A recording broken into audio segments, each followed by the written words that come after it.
Salut à tous et bienvenue dans cette nouvelle édition de Qui c'est le plus fort. Une édition un peu spéciale parce qu'aujourd'hui, on va pas chercher qui est le plus fort. On a envie de savoir qui est le troisième plus fort, tout simplement. On va parler de football, on va parler non pas de Lionel Messi, non pas de Cristiano Ronaldo, parce qu'on part du principe que ces deux-là sont les deux plus forts, mais on a envie de se demander qui est le troisième homme, ce fameux troisième homme dont on a beaucoup parlé il y a quelques années, dont on a un peu moins parlé ces derniers temps. Donc du coup, nous on s'est posé la question et on va aussi en discuter entre nous de qui est ce fameux troisième homme aujourd'hui. Alors déjà, avant de présenter les invités, je vais poser les termes du débat parce que on va essayer de pas céder à la frénésie ambiante qui veut que le plus fort c'est le meilleur joueur des 2 derniers mois, c'est-à-dire que ce serait à peu près Robert Lewandowski, mais on va essayer de trouver qui est le plus fort, on va dire sur les 5 dernières années, disons, pour avoir quand même un peu de recul et voir les ça. 6, ça m'arrangerait. Alors les trois, Maxime, s'il te plaît. Voilà, donc voilà, déjà, vous voyez, ils sont pas bien avec les termes du débat. On en reparlera, mais allez, je vous fais cadeau 6-3, ce que vous voulez, mais on évite les 3 derniers mois parce que nous, on n'est pas dans l'instant présent. Autour de moi, dans cette émission, il y a Cyril Morin, journaliste Eurosport. Salut Cyril. Salut Maxime, salut à tous. On va spoiler. Tu vas défendre qui, toi, Cyril? Moi, ce sera un Brésilien, Neymar, évidemment. Ok, très bien. Martin Mosnier, Eurosport, tu vas défendre qui? Moi, ce sera l'évidence, Kylian Mbappé. Je comprends même pas qu'on pose la question, en fait. Voilà, ça m'aurait étonné. Et à émission spéciale, invité spécial, un certain Grégory Schneider que vous lisez sûrement dans Libération. Grégory Schneider, un de nos compagnons, j'allais dire, de campagne de Russie en 2018, parce que pour la petite anecdote, Grégory, tu étais dans la chambre qui était en face de la nôtre. C'est vrai. Tout à fait. On t'a pas empêché de dormir pendant un mois.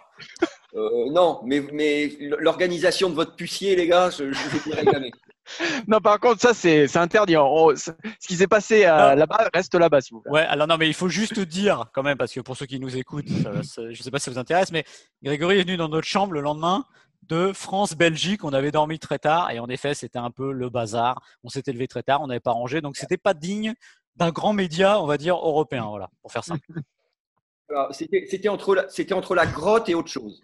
Bon, Grégory, tu vas défendre qui, toi? Tony Kroos. Tony Kroos, voilà, parfait. Alors là, on a un panel. Et puis moi, puisque je suis là, je vais quand même l'ouvrir un petit peu, vous me connaissez. Et moi, j'ai envie de défendre Antoine Griezmann, tout simplement, voilà. Et par qui? Mais qui veut commencer, messieurs? Allez, on va faire différemment aujourd'hui. Allez, on va aller sur toi, Cyril, on va prendre dans l'ordre. Toi, c'est Neymar. Alors, essaye de défendre l'indéfendable. Je te mets la pression. L'indéfendable, j'en suis pas si sûr que ça. La question, c'est qui est le troisième homme? Cette question-là, en fait, il faut revenir à la création de notion de troisième homme. Et pour moi, c'est Neymar qui a créé cette notion-là parce que, évidemment, il y a Messi et Ronaldo qui sont dans une autre sphère. Mais en 2015, il y a ce podium du Ballon d'Or. Maxime, tu y étais en plus et tu avais fait un papier en disant voilà, le successeur, évidemment, c'est lui. Alors évidemment, il s'est perdu en route depuis 2017, évidemment, mais en termes de talent pur, pour moi, il n'y a aucune comparaison possible. C'est l'individualité la plus dominante dans le football actuel, derrière Lionel Messi et Cristiano Ronaldo. Alors, il a ses tares, il a ses défauts, évidemment. Le joueur et l'homme sont deux choses différentes, mais le joueur sur un terrain de foot, pour moi, il n'y a pas photo. Neymar reste l'individualité dominante derrière les deux autres monstres. Messieurs. Alors, l'individualité peut-être, sans doute. Moi, je vais vous dire la vérité. Je pensais d'abord prendre Antoine Griezmann. C'est bien. Non, je pensais vraiment prendre Antoine Griezmann. J'ai réfléchi à mes arguments. J'en avais des hyper convaincants. J'étais assez content de moi, mais au bout de 5 minutes, j'ai compris que j'étais trop faible par rapport à l'évidence que je refusais d'admettre. Quand on s'intéresse à ce genre de joueur, on est dans une caste hyper restreinte. Pour moi, ils se valent à peu près tous, plus ou moins avec des qualités différentes. Il y a celui qui saute plus haut, il y a celui qui va plus vite, il y a celui qui marque plus de buts, il y a celui qui organise, etc. Mais pour moi, il n'y en a qu'un qui se rapproche vraiment de Messi et de Ronaldo, parce qu'ils partagent avec eux la qualité qui fait la différence pour moi. Mbappé, il est programmé pour être le meilleur. Pour moi, à ce niveau-là, ça se joue dans la tronche, ça se joue dans la tête des gars. Parce qu'au niveau des qualités, pour reprendre une expression que Grégory aime bien, c'est un peu du touche-touche, quoi. Mais hormis Messi et Ronaldo, pour moi, il n'y a que lui qui se fixe des exigences monstrueuses. Il n'y a que lui qui est dans le coup d'après. Je vais prendre un exemple très simple. Je vais prendre la finale de la Coupe du Monde. Grégory et Max, vous y étiez comme moi. Vous avez vu ce que j'ai vu moi aussi, c'est-à-dire finale de la Coupe du Monde. Il sort. Il y a Griezmann qui sort en premier. Il pleure devant nous. Il dit Voilà, enfin, il a les larmes au bord des yeux. Il dit j'ai fait des sacrifices pour ma femme, pour ma fille, etc. Et c'est un accomplissement, etc.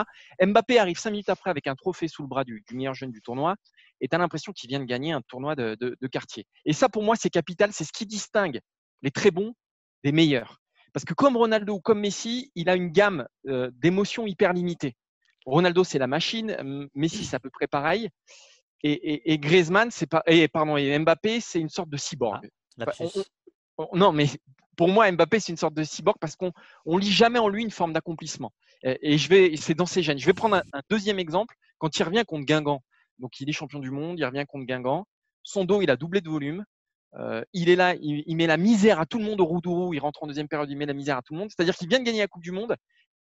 Il s'en fout, peu importe. Et Messi gagne un ballon d'or, Ronaldo il gagne un ballon d'or, il est dans le coup d'après, ils veulent gagner celui d'après. Et pour moi, Mbappé, il a ce niveau d'exigence, il a cette vision qui fait de lui quelqu'un à part, que ce soit Neymar, Griezmann ou les autres. Ouais, mais est-ce que, alors je me permets de te relancer, Martin, mais moi, évidemment qu'il a les germes pour devenir le numéro 3. Mais est-ce que il est Mbappé, déjà. est-ce que Mbappé, c'est pas le futur numéro 3, mais Non. sportivement, il y a encore des limites sur Mbappé. Ces matchs en Ligue des Champions, qui est évidemment la compétition à laquelle. Non, alors pour le coup, ne me parle pas de Ligue des Champions parce que si tu prends sa campagne. Non, mais si tu, Bah, on est obligé. si tu prends sa campagne 2017, il est Oui, incroyable. à Monaco. Bah ouais, non, mais d'accord. Non, mais ce que je veux dire, c'est que en Ligue des Champions, en Coupe du Monde, en Ligue 1, il a prouvé partout. Il a prouvé à Monaco, il a prouvé à Paris, il a prouvé en équipe de France. Il est. Bah voilà, je veux dire, sportivement, pour moi, il n'y a pas photo. Après, ce qui fait la différence, pour moi, c'est vraiment ce qui se passe dans la tronche. Pour moi, Mbappé, c'est le seul aujourd'hui au monde. En fait, j'en vois un deuxième qui a ça, c'est Haaland aussi. Haaland, pour moi, il a ça aussi. Si, il a côté robotique. Il a côté robotique. Non, mais c'est beaucoup trop tôt pour Haaland. Mais si tu veux, pour moi, Mbappé, il a ce truc-là que les autres n'ont pas. Je vais vous mettre d'accord, messieurs, avant de lancer Greg sur son joueur et notamment peut-être sur Mbappé. Vos deux joueurs sont deux talents d'exception. Et ça, c'est une évidence. Et quand tu parles de Neymar, c'est évidemment formidable. Le type est sur un terrain de foot. Il y a quelque chose en plus qui est d'une rareté absolue. Tu l'as dit, le Ballon d'Or 2015, j'étais le premier à l'écrire, c'est le troisième homme. Or, je pense que c'était le troisième homme, comme tu l'as dit aussi après. Il s'est un petit peu perdu depuis 2017 parce que j'essaie de trouver, depuis 2017 et depuis ces années PSG, ce qui fait qu'il le qualifierait encore de troisième homme. C'est-à-dire que c'est des saisons tronquées de blessures, et ça, c'est pas forcément de sa faute. Sa Coupe du Monde 2018, on peut en parler, c'est assez particulier. Donc pour moi, je pense que pour lui, c'est un peu passé derrière. Je ne dis pas qu'il ne peut pas revenir à ce niveau-là, mais pour l'instant, c'est pas lui pour ces raisons-là. Et quant à Mbappé, je pense que là, justement, on est d'accord sur le talent individuel qui est absolu et sur le monstre qui va devenir, et qu'il est déjà d'ailleurs. Mais je pense qu'on est un peu dans le trop tôt, voilà, tout simplement. Grégory, toi, ton avis sur ces deux joueurs ou... Je pense que, alors, on peut commencer par Neymar. Neymar, sur la classe pure, c'est très clair. C'est un type qui fait des choses que j'ai jamais vues. Bon, mais il faut quand même dire que depuis 2017, il s'est quand même perdu. C'est-à-dire que je pense qu'il a perdu presque le sens même de son sport. Il y a quand même quelque chose qui va pas. Il sait plus où il essaie un peu de changer. Comment dire, il active un peu ses relais médiatiques pour installer un espèce de bruit de fond. Je vois plus le joueur en fait. Je trouve qu'il c'est comme si c'était un peu déconnecté de son sport et de ce que lui devait donner au football. Mbappé, c'est un cas très différent. Mbappé, effectivement, Martin a raison. C'est quelqu'un qui il a des objectifs phénoménaux et tant qu'il les aura pas atteints, il y aura cette insatisfaction qui fait la marque du grand champion, qui fait la marque du type hors norme. Maintenant, c'est un joueur, je trouve, alors je vais peut-être un peu choquer, mais qui manque de culture footballistique. Alors ça paraît curieux parce il connaît l'histoire, il connaît le jeu, il connaît les joueurs. Il a notamment, ça a été l'un des très rares à saluer Subasic quand Subasic n'a pas prolongé son contrat à Monaco. Mbappé l'a vu, il a dit voilà, je sais ce que je lui dois. Donc il est dans les détails, Mais il y a quelque chose qui m'avait marqué. Alors je vais vous raconter l'anecdote. C'était un match de l'équipe de France en Bulgarie. C'était un éliminatoire, donc c'était en octobre 2017, sauf erreur de ma part. Et en fait, c'était un match d'une certaine manière particulier, c'est-à-dire qu'il faisait très froid, il pleuvait des seaux, les Bulgares étaient méchants. À chaque fois que vous sautiez, vous preniez le coude du mec dans la gueule. Il y a eu des cris de singe à partir de l'heure de jeu. Enfin, c'était vraiment, il y avait sur le terrain, on avait l'impression qu'il y avait des crevasses. Enfin, c'était épouvantable. Donc évidemment, dans ce contexte-là, on n'a pas vu Mbappé. Et il est sorti en disant, écoutez les gars, de toute façon, c'est pas du football. Et pourquoi c'est pas du football? Il a dit, moi, je suis pas là pour ça. C'était un champ de patates. Il dit, pour moi, c'est pas du foot. Eh ben, si, c'est du foot. C'était du foot particulier, c'était du foot avec des joueurs à 5 000 € dans le championnat turc, mais ça restait du foot. Ce que je veux dire, c'est il me semble qu'il a encore à ce stade une vision un peu étroite. Ce même soir, Griezmann arrive devant les journalistes et dit, écoutez, moi, les gars, j'ai kiffé. J'ai pas eu un ballon d'attaque, mais j'ai taclé, je me suis envoyé, je me suis donné pour l'équipe. J'ai trouvé ça fantastique. Eh ben, l'attitude de Griezmann, comparativement à l'attitude de Mbappé, j'ai compris que Griezmann avait l'esprit plus large. Culturellement, il acceptait plus de choses dans l'espace footballistique. Il était en avance sur Mbappé. Et quelque part, c'est peut-être ce jour-là qu'il reprend le leadership de l'équipe de France, parce que c'est lui, je vous rappelle que c'est lui qui avait le leadership offensif en Russie. Donc, je pense que Mbappé est encore un peu juste, il est encore un peu vert, il est encore un peu jeune. Ça viendra, parce que c'est un mec, il finira par tout bouffer, on le sait. Mais à ce stade, il me manque un truc, moi. Et si je ne m'abuse, c'est ce match-là qui avait aussi posé problème à Adrien Rabiot. Oui, tout à fait. Oui, exactement, parce que, alors bon, c'était peut-être aussi un petit peu injuste concernant Rabiot, parce qu'en fait, il avait dit qu'il avait eu peur de se blesser. Ouais, qu'il avait peur de se blesser. Or, il remplaçait déjà N'Golo Kanté. Et s'il s'était blessé juste après N'Golo Kanté à la demi-heure de jeu, avec 2 remplacements d'une demi-heure en match international, t'es mort. Donc, en fait, ce qu'il a dit était relativement altruiste. Et bon, là, il s'est fait avoir là-dessus. Mais c'est vrai que c'est ce genre de match, d'une certaine façon, qui sont révélateurs et qui disent des choses. Parce que vous sortez le joueur de sa zone de confort. Parce que l'arbitre est ce qu'il est, parce que les adversaires sont ce qu'ils sont, parce que tout est, parce qu'à chaque fois que vous contrôlez un ballon, il s'échappe, il va trop vite, il vous reste collé au pied. Il y a quelque chose et c'est quand on sort le joueur de sa zone de confort qu'on comprend qui il est. Et c'est là que je me suis dit, Mbappé, il lui manque un truc. Alors, mais attends, Martin a 10 fois raison, il est stratosphérique, il va plus vite que tout le monde, c'est pas par hasard si Pelé a parlé sur lui, si Zidane a parlé sur lui avant même le mondial 2018. Tout le monde a compris ça. Mais il lui manque encore un truc. Ça viendra, mais aujourd'hui, non. Le 3e, non, Martin, je peux pas. Alors, en fait, moi, je base mon argument sur. Pour moi, c'est le seul qui est fait du même bois que Messi et Ronaldo, tout simplement. Parce que des mecs qui marquent des buts, il y en a 50. Lewandowski, on pourrait parler de Lewandowski aussi dans ce débat-là. Il en a marqué 50 cette année. Des mecs qui dribblent magnifiquement, des dribbleurs, il y en a 50. Mais c'est le seul pour moi qui partage l'ADN du très grand. Et c'est déjà le cas aujourd'hui avec Messi et avec Ronaldo. Voilà, c'est pour ça. En tout cas, je te remercie Grégory parce que tu m'as déroulé le tapis rouge pour Antoine Griezmann, qui est évidemment le joueur que je défends parce que, alors déjà au préambule, je vais rappeler une chose, c'est que on ne résumera pas la position dans ce 3e homme de Griezmann à ces 6 mois de compétition avec le Barça, qui sont évidemment pas très bons et qui sont pas dignes du talent de Griezmann. Maintenant, ça joue quand même. Je veux rappeler, oui, mais sinon, moi, je te parle des 3 dernières années de Messi, Messi, de Neymar. On peut en parler, tout à fait, ça fait partie. Mais c'est aussi un point faible dans la candidature de Griezmann. C'est un point faible, comme les 3 dernières années de Neymar au PSG, notamment ces 3 derniers printemps. Alors, le dernier, c'est pas de sa faute pour le coup, mais bon. Les 2 d'avant, il était blessé. Oui, mais ça compte. Si tu veux faire une hiérarchie, tu es obligé d'en tenir compte. Bon. Tout ça pour dire que Griezmann, avec Neymar, justement, c'est le seul qui a été sur ce laps de temps, on va dire de 5 ans, 2 fois sur le podium du Ballon d'Or, c'est-à-dire en 2016 et en 2018. Mais à la différence de Neymar, en 2018, on a eu l'impression que Griezmann avait mérité d'aller un peu plus haut, voire même de décrocher la palme qui a été récupérée par Modric. J'ai envie de vous lire un célèbre journaliste qui est ici, qui a écrit à l'époque sur Antoine Griezmann et qui disait « Le Français n'a pas la reconnaissance… » Je ne suis pas toujours d'accord avec lui, mais là, pour une fois, je suis très d'accord avec lui. « Le Français n'a pas la reconnaissance que mérite son palmarès et son talent. » Je suis complètement d'accord. Pour parler de Modric, il disait « Le Real Madrid, en plus de garnir les palmarès, offre à ses joueurs une exposition médiatique bien plus clinquante que celle de l'Atlético. Et le club au 10 Ballon d'Or sait y faire lorsqu'il faut faire campagne pour l'un de ses hommes. Il assure le marketing, le service après-vente, ce que ne fait pas à l'époque l'Atlético pour Antoine Griezmann, et ce qui aussi, d'une certaine manière, le dévalue un peu au niveau des gens. Et j'ai envie de dire, pour terminer, pour encore citer ce même journaliste qui s'appelle Martin Mosnier, qui avait parlé d'injustice Griezmann au moment du Ballon d'Or, il dit « Difficulté supplémentaire pour Griezmann, il n'est pas un joueur qui met en valeur son époque, il n'a ni les dribbles de Messi, ni la puissance de Ronaldo, ni la vitesse de Mbappé, cette époque ne rend grâce à son talent. » Écoute, merci Martin, c'était parfait, tu as dit tout ce qu'il fallait. En fait, pour moi, dans cette discussion, et on va le voir notamment avec le joueur de Grégory, il y a quelque chose qui a attrait à ce qu'on pense du footballeur, de ce que doit faire un footballeur pour devenir un grand joueur. Pour moi, un grand footballeur, c'est un footballeur qui gagne.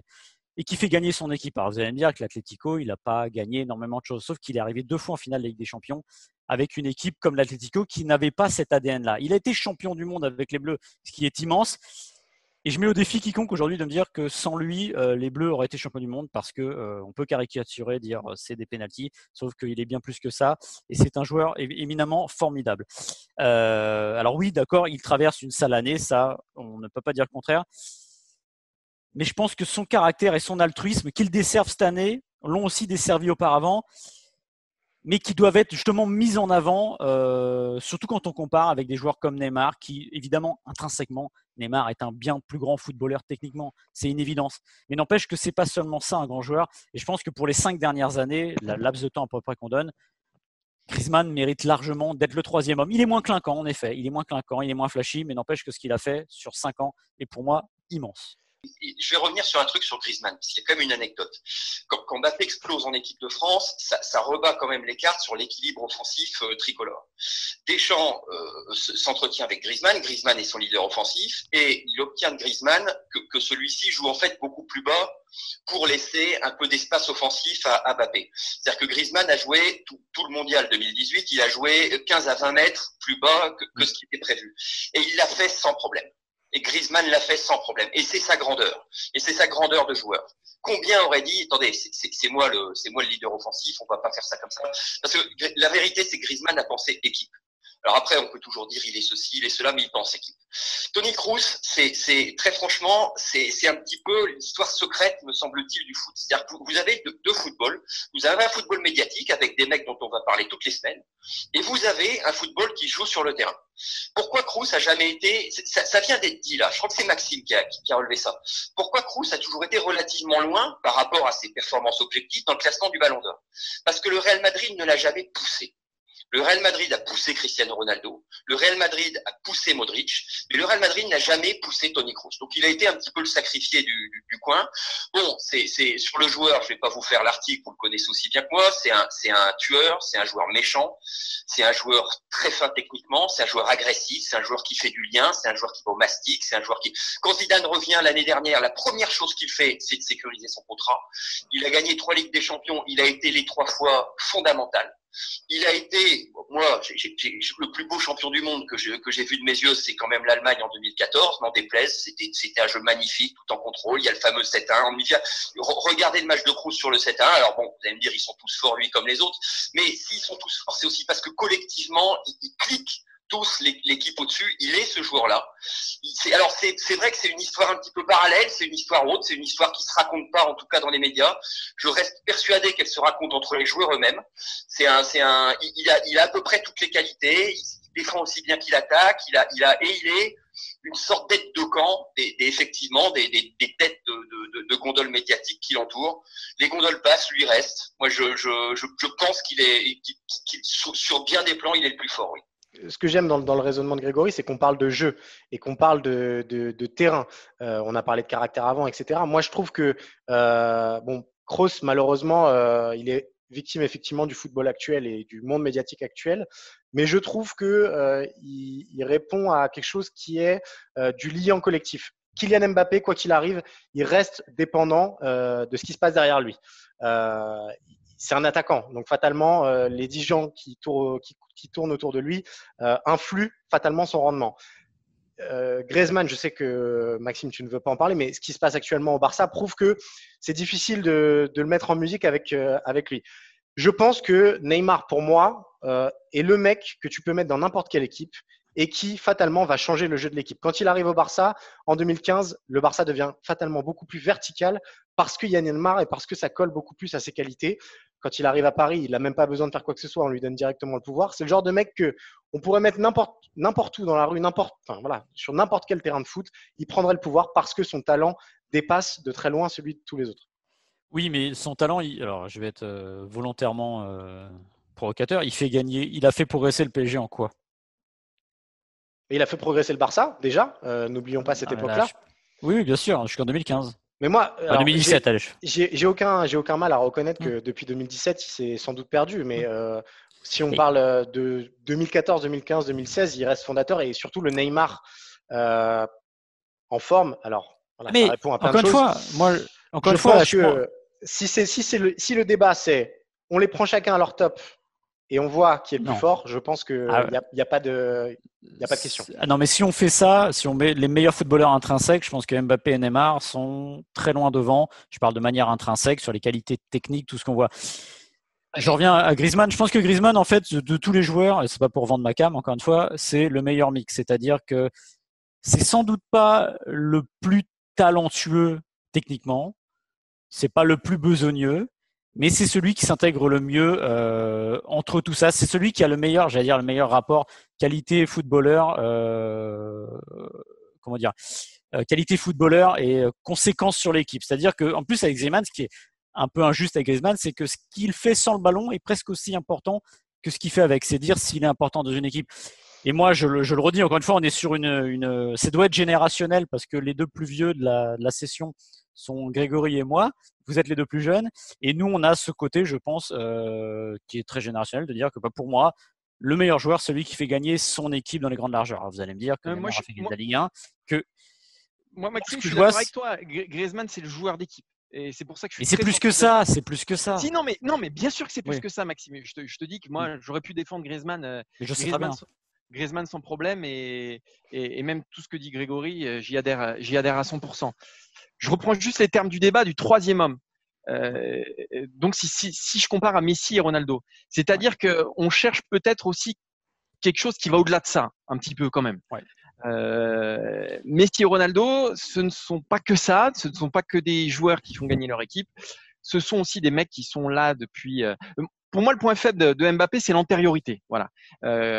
Et c'est sans doute son point faible aujourd'hui. Il n'empêche qu'à l'instant T, si on le considère aujourd'hui, pour moi, c'est quand même celui qui se rapproche le plus de ces deux-là. Mais c'est vrai que son point faible, c'est peut-être l'antériorité dans ce débat-là. Mais si on doit parler troisième homme derrière Messi, Ronaldo, si on revient aux sources de ce débat-là, je pense qu'il manque quand même quelque chose à Kroos et à Griezmann, même si j'entends vos arguments. Je pense que Neymar était le mieux placé, comme vous le disiez tous il y a quelques années, mais je pense qu'aujourd'hui, on est le combien ? On est le 9 juillet, ou je ne sais pas combien on est, mais au mois de juillet 2020 en tout cas, c'est Mbappé qui s'en rapproche le plus. C'est celui qui se rapproche. C'est le prochain. De toute façon, moi, pour faire simple. Non, c'est déjà. Neymar, c'est celui d'hier. Non, c'est Mbappé, déjà. c'est celui de demain. Mais ça viendra. Non, parce qu'il y a quelque chose aussi pour Mbappé. J'aimerais juste insister sur un point qui est important. C'est le fait qu'il soit réaxé aussi. Ça dit quelque chose aussi de l'autorité qu'il va avoir sur ses équipes, du leadership qu'il va avoir sur ses équipes. Vous me direz, c'est bête de dire ça parce que Messi et Ronaldo ont été aussi des hommes de couloir, même si c'est de moins en moins vrai. Mais dans le cas d'Mbappé, précisément, pour moi, c'est important, un peu comme Thierry Henry, par exemple, c'est qu'à partir du moment où il va passer dans l'axe, il va prendre les clés de son équipe. Moi, je pense que Leonardo, demain, si on lui demande qui il préfère prolonger, il n'hésitera pas longtemps entre Neymar et Mbappé. Et je pense qu'aujourd'hui, c'est Mbappé qui incarne le Paris Saint-Germain. Et je pense que pour l'équipe de France, si Griezmann est encore aujourd'hui le patron de cette équipe de France, Griezmann, c'est le ciment. Pardon ? C'est le ciment, Griezmann. C'est le ciment. Mais je pense que là, à partir du moment où Mbappé va passer dans l'axe, voilà, je pense que c'est un point qui est important, ce basculement dans l'axe de Kylian Mbappé qui a vraiment eu lieu cette saison. Et c'est pour ça aussi que je le mets sur ce podium-là.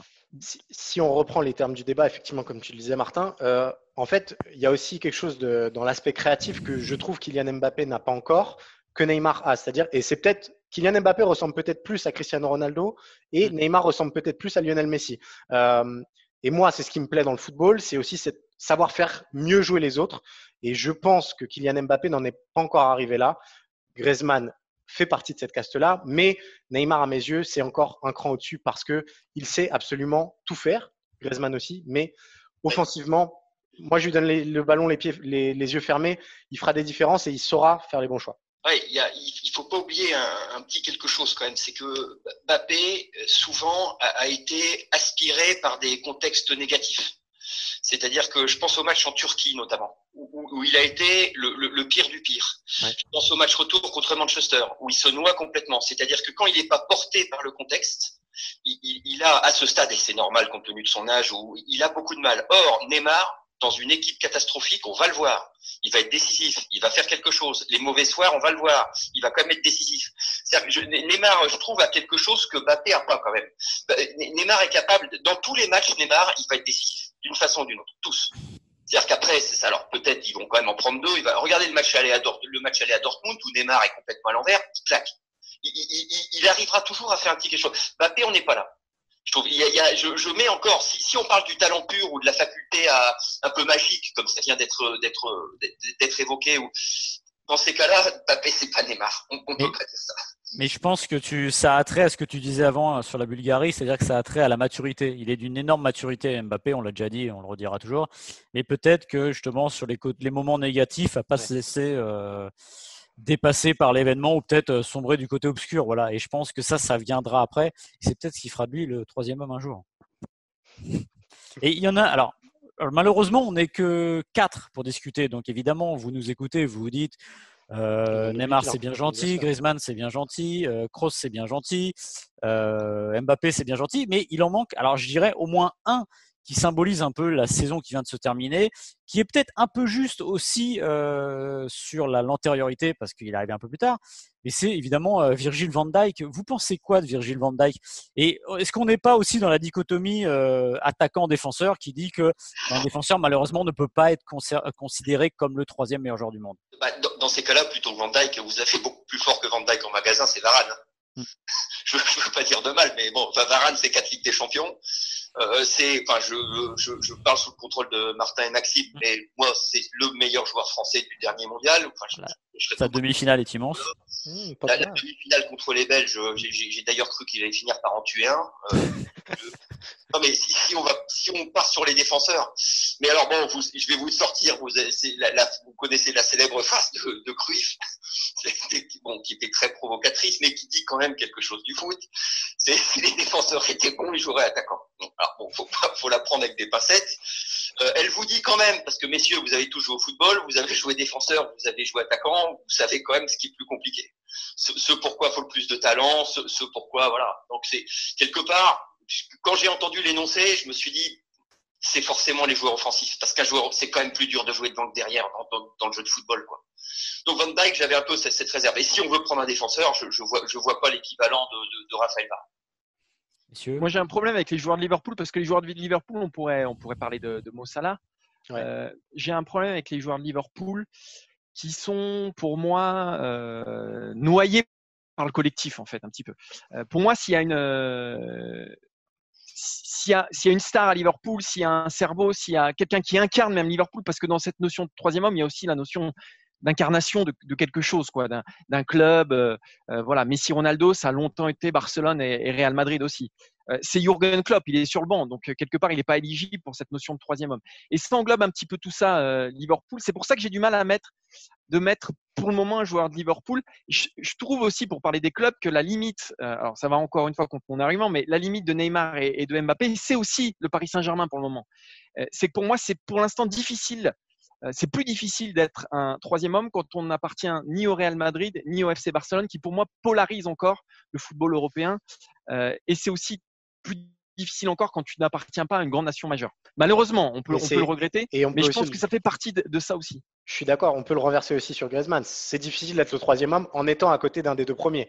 Et c'est ce qui se passe actuellement au FC Barcelone. Moi, je suis complètement d'accord avec l'argument de Martin. Il y en a un autre qu'on pourrait citer et qui, moi, est un de mes joueurs préférés, c'est Kevin De Bruyne, qui incarne peut-être Manchester City, mais fatalement, quand on parle de Manchester City, le premier nom qui nous vient en tête, c'est Guardiola. Donc Guardiola en a fait son stratège numéro 1, mais il lui manque encore peut-être cette dimension sans Guardiola, mais pareil, il aurait pu être mentionné dans la discussion.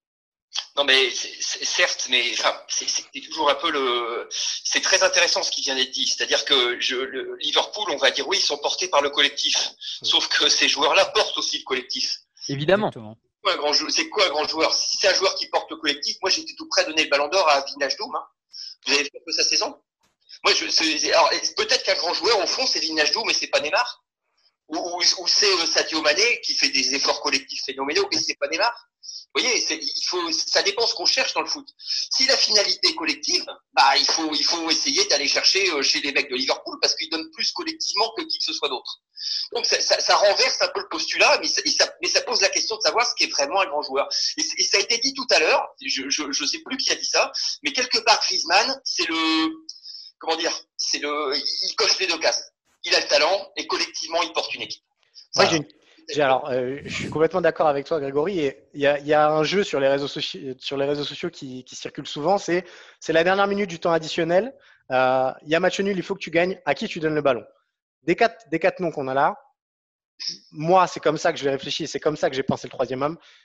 Tous les jours, je le donne à Neymar. Bah oui. Ouais, mais ça fonctionne. Hein. Je vais te le faire autrement. Je vais te le faire façon basketball. C'est un truc de basket aussi de dire dernière minute à qui tu donnes le dernier shoot. Tu vas le donner au mec qui est le plus clutch. Ça veut pas dire que c'est le meilleur. Un mec comme, alors pour les connaisseurs, un mec comme Joe Johnson est un formidable joueur clutch. C'est pas le meilleur joueur, voilà. Donc je pense que, je serais rassuré aussi si je le donne à Griezmann sur un face à face à la dernière minute. Hein. J'aurais pas de problème à lui donner. Sur un penalty par exemple, il les marque tous. Hein. C'est pas le cas de Neymar, c'est vrai. Ça l'a suffisamment desservi.